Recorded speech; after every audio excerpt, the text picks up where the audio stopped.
Somos los estudiantes del grupo 1 de hidrología y el día de hoy les vamos a mostrar en este video sobre qué es un aforo de caudal y sus diversos métodos, tomando específicamente el método del flotador.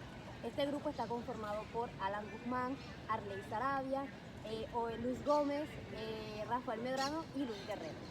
Bueno, ¿qué es un aforo de caudales? Un aforo de caudales no es más que un método que sirve para determinar la cantidad de agua que fluye a través de un río, un canal o un conducto en un determinado límite de tiempo.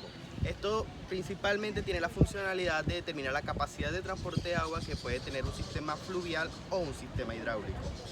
Asimismo, es una cuestión determinante para la elaboración de estudios de impacto ambiental, la gestión de recursos hídricos y asimismo planes de emergencia y diseño de obras hidráulicas. Entre los métodos de aforo de caudal podemos encontrar 4 tipos. Está el método de nivel o curva de calibración, el método Doppler, el método volumétrico y el método del flotador. Nosotros en este caso les vamos a hablar sobre el método del flotador. ¿Por qué? Porque primero es un método fácil y segundo es un método rápido, ya que en este se emplean materiales sencillos como lo es, por ejemplo, en este caso un flotador, que primero pues es sencillo de utilizar, segundo se puede visualizar bastante rápido y tercero no es necesaria su recuperación.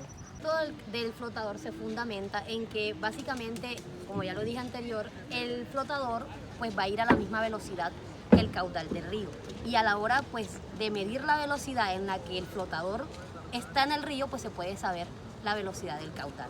Este es un método, pues como lo dije, rápido por esta misma razón y se emplea solamente cuando no se tienen los materiales específicos para medir el caudal, cuando hay algún tipo de algas o sedimentos en el río que no permitan el uso de los materiales, cuando hay una corriente o un caudal muy fuerte que no permite el ingreso a este río, o cuando es lo contrario, el nivel del agua es demasiado bajo para usar los materiales correspondientes. Bueno, vamos a hablar con respecto a las herramientas que se necesitan para nuestro método. Principalmente necesitamos lo que vendría siendo un material flotante, asimismo necesitamos un cronómetro, una cinta métrica, una regla o una tabla de madera graduada.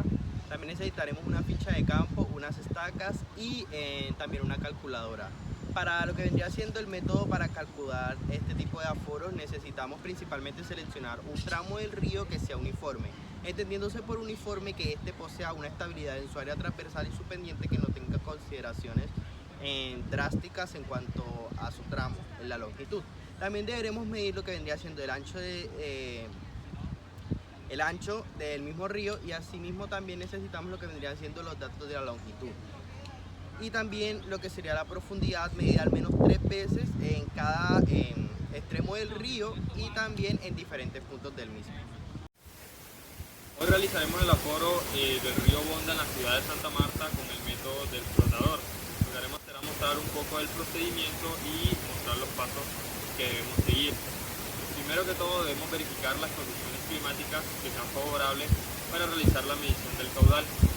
Segundo, traer elementos de seguridad en la medida de lo necesario, como pueden ser botas para evitar accidentes o resbalarse, y traer ropa cómoda para realizar el procedimiento. Lo segundo que haremos es evaluar en el río un tramo que tenga la menor cantidad de alteraciones de corriente como piedras, palos o un curso meándrico. En este caso identificamos este tramo recto para la realización del método. Lo siguiente que haremos será medir la distancia entre ambos y medir sus profundidades. Bueno, lo siguiente que haremos será medir el ancho del río. Lo siguiente, con una cuerda iremos midiendo cada 4 metros el tramo del río. Cada 4 metros también mediremos la profundidad. Realizamos la medición de este último tramo sobrante para adicionarlo a las mediciones cada 4 metros.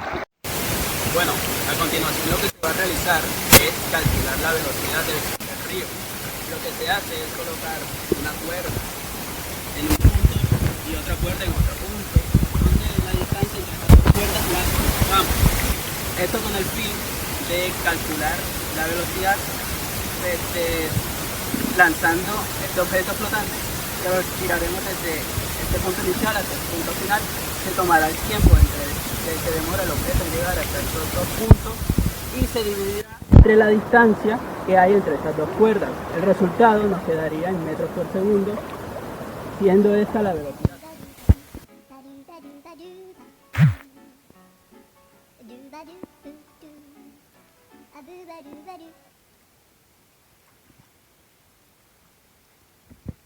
Habiendo ya tomado los datos, procedemos a organizarlos y a realizar los cálculos respectivos para el cálculo del caudal. Primeramente, bueno, para la prueba del flotador realizamos 5 mediciones en las que tenemos sus respectivos tiempos y la distancia que se obtuvo entre ambos tramos es de 8,6 metros aproximadamente. Dividiendo el tiempo sobre la distancia obtenemos el valor de la velocidad y sacando un valor promedio podemos obtener el dato de la velocidad como tal. Para el área, bueno, primero realizamos un perfil topográfico del tramo, dado que medimos la profundidad cada 4 metros, aunque hubo un tramo que corresponde a este pedazo que solo midió 45 centímetros, dándonos un ancho total de 20,46 centímetros. Bien, para calcular cada una de las áreas, teniendo cada una de las alturas, primero procedemos a examinar la forma geométrica que tiene cada parte del tramo. La primera forma correspondería a un triángulo muy pequeño y sería multiplicar la base por la altura eh, entre 2. Luego, identificamos una figura trapezoidal que correspondería a la sumatoria de ambas alturas, la multiplicación por la base y la división entre 2. Y así con todos los tramos hasta llegar a la área 8.